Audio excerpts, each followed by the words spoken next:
I'm making a marinated sweet kale. This is a very easy recipe. I'm using dinosaur kale, so this is different. This is a flatter leaf, and you'll see why once we get started of why this is important that you choose this kind of kale for this recipe. So let me wash it, cut it up, and I'll get right back to you. Okay. So before I wash it, what I like to do is de-stem it with this one. So I'm actually cutting on either side of the stem, cutting out the stem, and this is the part that's going to get washed. So even before I wash it, I'm getting rid of the stems, just because I think it's easier and it'll be two pieces. And I'll do that with all the kale. The kale has been all cut and all destemmed, and now I'm going to do the water bath and make sure that there's no dirt in there. And I'll do this about 3 times until I don't see anything at the bottom. This looks pretty dirty. Okay. And you'll do it again a few times. Yeah, until it's coming out clear. Okay, and kale is a dirty vegetable. Well, not as the curly kale's worse. This one's not so bad. As bad. It's all greens. You got to do it like that. And it's best to use filtered water, so we know. Okay, so I'm picking out the cut pieces of kale, and I'm kind of lining it up to where they're all kind of sandwiching into each other. And there are a few of them, you know, maybe about 5 to 7. I don't know, just just kind of into each other. And I'm actually, again, not to be too picky, but lining up the cut edge. It doesn't have to be really. Okay, so like that, all right? Okay, so now I'm going to flip them over. Like that. So you see, like I lined them up, flipped them over. You don't really want the water in this.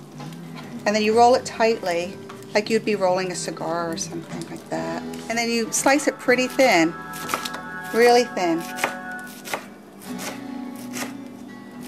And then you get these beautiful ribbons that look like possibly a seaweed or something, but it helps the kale tenderize once you start adding the acid, like lemon juice, to it.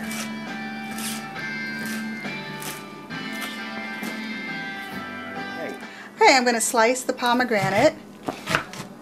And then I'm going to actually peel it underwater. And in this recipe, I think what I'm going to do is keep some of the pomegranate seeds in there, as well as juice some of them. And I think I learned this on Martha Stewart one day.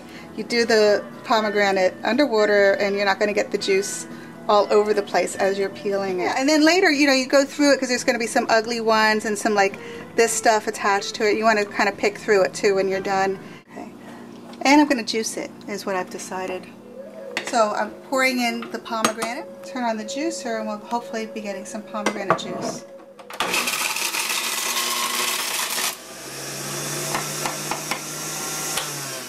Fresh pomegranate juice, how cool is that?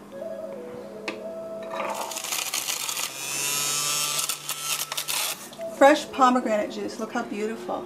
So we'll have the juice and seeds of the pomegranate in with the kale. I'm going to juice 1 lemon, and I'm going to combine it with the pomegranate juice, and then I'm going to marinate and plump up some raisins. This is the acid, the lemon juice, which will actually help break down the kale and make it really tender. And then I'm adding the pomegranate juice just to add extra vitamins and flavor. And now I'm going to put some raisins in, probably like a 1/4 cup. Just pour it in there, and will help get them kind of plumped up before we add it all to the mixture. I think I'm going to give it a taste, and if it needs some sweetening, I'll add a little squirt of agave too. Alright. Oh, it is so good, and I will do like a little squirt of agave too. Make it sweet. There. Squirt? A squirt, a little bit more than a squirt, I think. Of agave. Yeah, with the raisins again, and this will just sit for a little while, and they'll get plumped up. Look at this color, it's just so beautiful. So now I'm going to add about 2, maybe I'll do 3 tablespoons of olive oil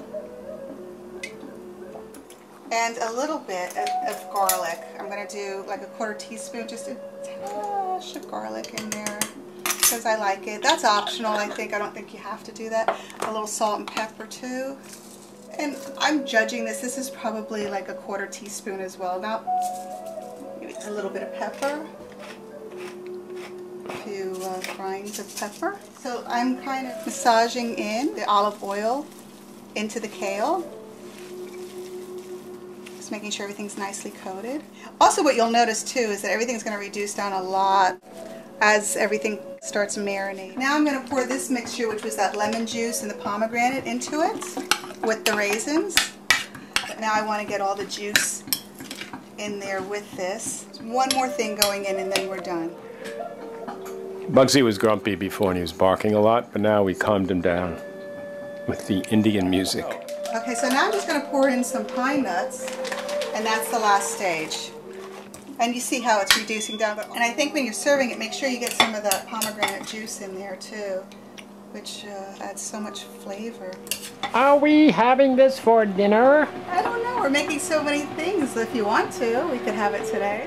Anyway, Oh, what is this food? this is marinated kale.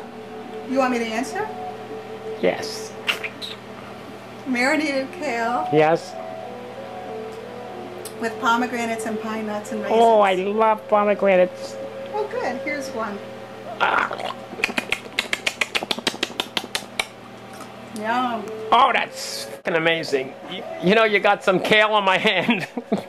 With this too, you shouldn't eat it right away. Let it marinate about at least 10 minutes to 15 minutes because it really needs to reduce down, get softer, and absorb all the different kinds of flavors that are in there. Okay. And that's it. I'm standing here starving with this camera, and let me try this thing. I gotta try it. Looks good. It's pretty good. I'm gonna try it. I'll tell you how it is. That is great. Wish you were here. Wish you were here. No, I don't.